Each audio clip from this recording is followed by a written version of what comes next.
Hello, nandito naman po yung kaibigan si Mr. Jovenal Narcisse, ang iyong Lolo Ben. At ako ay nagpapasalamat sa mga nanood ng aking previous na video.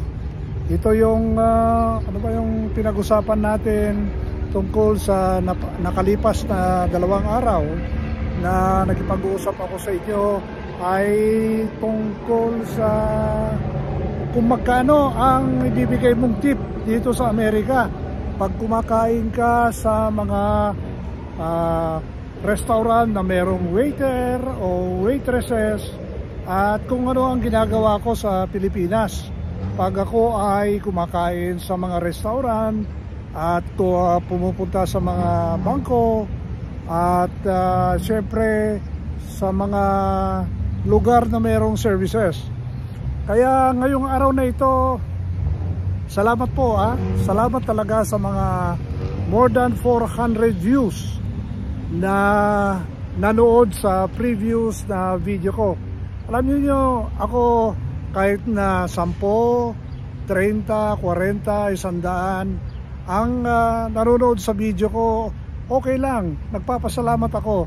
Dahil alam niyo naman, sinabi ko naman sa inyo na exercise ko itong pagbibideo para sa utak ko. At meron akong ginagawa araw-araw para ma-inform ako, ma-inform kayo kung ano ang ginagawa ng isang retirado na kagaya ko. So, yun na nga, nandito ako ngayon sa banda ng Los Angeles. Nandito ako ngayon sa tennis court. Itong tennis court dito sa malapit sa lugar ko, libre dito, walang bayad. Ilan bang courts dito? 1, 2, 3, 4, 5, 6, 6 na tennis court sa Kalaybo yan, libre. So kung gusto mo maglaro, meron kang kasama, punta ka lang dito, palo-palo ka kahit anong oras. Wala naman nagbabantay dito, wala namang nagkukolekta ng bayad, kaya libre. Yan ang maganda rito, di ba? So, napalibutan ako ng maraming parks dito sa lugar ko, kaya ang nabibilang ko ngayon dito, 4 na parks Pang-5 itong tennis court na ito. Kadalasan, marami ka nakikita mga Pilipino dito na naglalaro, lalong-lalo na sa mga senior citizens ang kagaya ko. So, ano ngayon ang pag-uusapan natin ngayong araw na ito?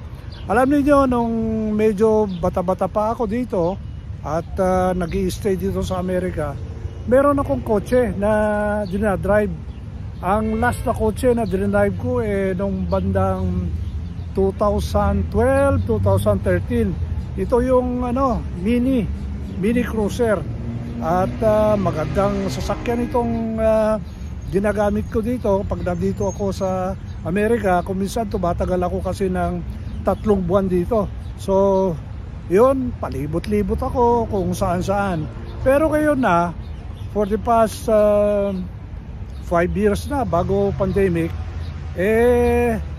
nagbabas na lang ako. Mas conveniente po ang magbus dito sa Amerika. At subok na subok ko, lalo na dito sa banda ng Los Angeles. So, nung ako yung naging senior citizen, ibig sabihin noon, 65 years old, pinag-apply ako ng anak ko ng ganito, top card. So nag-apply ako noong 2021 ng top card.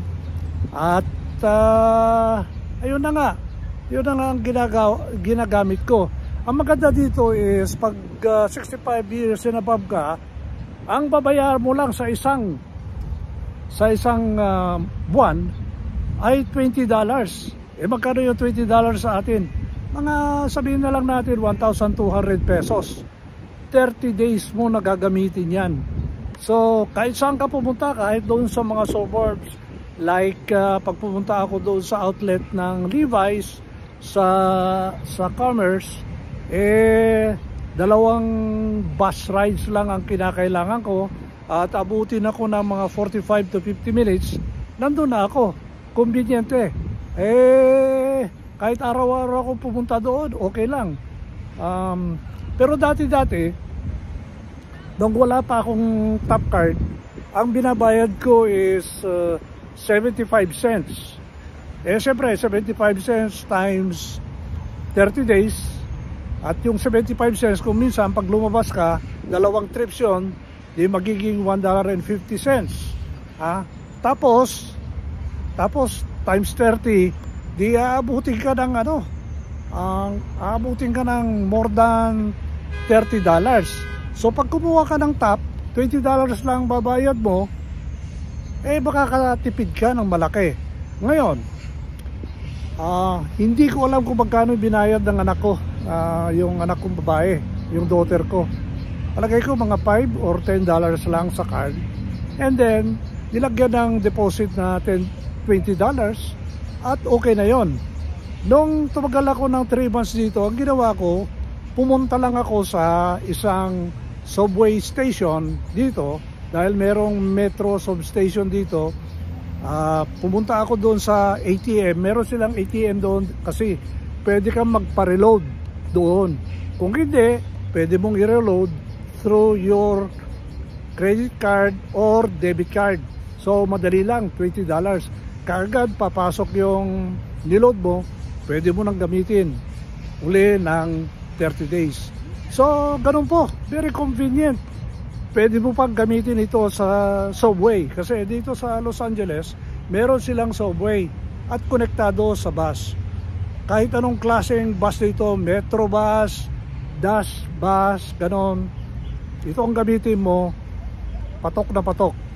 Ang maganda rito, ito pa na-observe ko dito, merong mga araw na hindi sila kumukolekta ng bayad ng mga pasahero. Nung kasagsagan ng COVID niya, nandito ako nung 2021, libre ang bus, libre ang ticket kahit saan ka pupunta. So ganun po kung paano nag-subsidize ang gobyerno dito sa City of Los Angeles sa mga tao. Libre sakay during the pandemic times. Ngayon, dahil ako ay senior citizen, meron akong top card. Pero kung minsan sumasakay ako na hindi na kinakailangan ng top card, pinapapasok na lang ako. Kung hindi, tinatakpan nila yung top card machine ng papel o karton at pinapatuloy ka na lang. So ibig sabihin nun, libre yung pamasahe. So ang galing po ng siyempre ng pag-govern ng mga tao dito, ng gobyerno dito sa Los Angeles. Pero siyempre bawi naman sa taxes na binabayad dito. Akalain mo dito meron kang city tax, meron kang federal tax at kung ano-anong taxes. Pero bawing-bawi 'yon, sa itong mga services like transportation, sa peace and order, at yung mga iba-iba pang serbisyo na binibigay ng gobyerno. So palagay ko yun lang po ang may kwento ko ngayon dito, itong araw na ito, ang kahalagahan ng top card na ito. Pag nandito ka sa Los Angeles, hindi mo naman kinakailangan na citizen ka, hindi naman kinakailangan na immigrant ka. Pag bumibisita ka rito at mag-apply ka, mabibigyan ka ng ganitong pribilehyo at accommodation dito sa Amerika. So yun lang po ang masasabi ko sa inyo, at ako po ay nag-enjoy sa araw-araw na paglalabas ko at pagsasakay ng bus pag may gusto akong puntahan dito. So yun lang po, salamat po sa papanood ng video na ito, at bukas uli magkwekwento tayo uli dito sa YouTube channel na ito. Salamat po.